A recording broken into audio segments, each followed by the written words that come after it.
मासूम बच्चियों से दरिंदगी का सिलसिला फिर से शुरू हो गया है। कल्याण के बाद अब पुणे में 24 घंटे के भीतर 3 बच्चियों से हैवानियत की गई है। पुणे के राजगुरु नगर इलाके में 9 साल की 2 बच्चियों के शव एक ड्रम से बरामद हुए हैं। इस मामले में आरोपी को गिरफ्तार कर लिया गया है।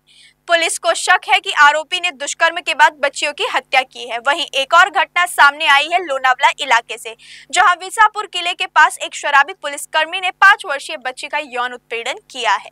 इस मामले में आरोपी पुलिस अधिकारी को गिरफ्तार कर लिया गया है। आपको बता दें कि ठाणे जिले के कल्याण और पुणे में हुई इस घटनाओं के विरोध में अब लोगों का गुस्सा फूट पड़ा है। पुणे और कल्याण में लगातार विरोध प्रदर्शन किए जा रहे हैं और आरोपियों को फांसी की सजा देने की मांग की जा रही है। इसी कड़ी में ठाणे जिले के कल्याण में शिवसेना यूबीटी की तरफ से विरोध प्रदर्शन किया गया। उद्धव गुट के इस मार्च में बड़ी संख्या में पार्टी के कार्यकर्ता और नेताओं के साथ स्थानीय लोग शामिल हुए। कार्यकर्ताओं ने मुख्यमंत्री देवेंद्र फडणवीस के खिलाफ नारे लगाते हुए कहा कि इलाके में शराब के अड्डों को नष्ट किया जाए।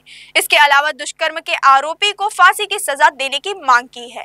शिवसेना यूबीटी के कार्यकर्ताओं ने अपनी मांगों को लेकर पुलिस को ज्ञापन भी सौंपा है।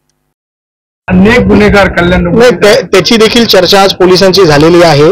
ज्या डॉक्टरांकडनं अशा काही विशेष लोकांनी सर्टिफिकेट घेतलेले आहेत त्या डॉक्टरांवर पण सरकारच्या माध्यमातून प्रशासनाच्या माध्यमातून कारवाई व्हावी अशी विनंती देखील आम्ही इथे केलेली आहे। आणि हा जो नराधम आहे याच्यावरती कोणाचा राजकीय वर्दहस्त होता, इथले कुठले लोकल राजकारणी त्याच्या बरोबर होते, त्यांचे फोटो देखील आम्ही काही दिवसात व्हायरल करणार आहोत। आणि माझी प्रशासनाला एवढीच विनंती आहे की या दुर्दैवी बालिकेचा जो मृत्यू झालेला आहे, आपण प्रत्येक गोष्ट घटना घडल्यानंतर शासनाकडनं मदत आर्थिक मदत या परिवाराला दिली जाते, पण या परिवाराला अजूनपर्यंत कुठलीही आर्थिक मदत दिली गेलेली नाही। माझी शासनाला विनंती आहे की 25 लाखाची मदत या पीडितेच्या परिवाराला मिळावी शासनाच्या माध्यमातून, अशी मी शासनाला विनंती करतो। आणि पोलिसांनी इन कॅमेरा हे सगळे जे साक्षीदार आहेत त्यांचा साक्षी जी आहे ती इन कॅमेरा जस्टिसच्या समोर घ्यावी अशी विनंती आम्ही केलेली आहे।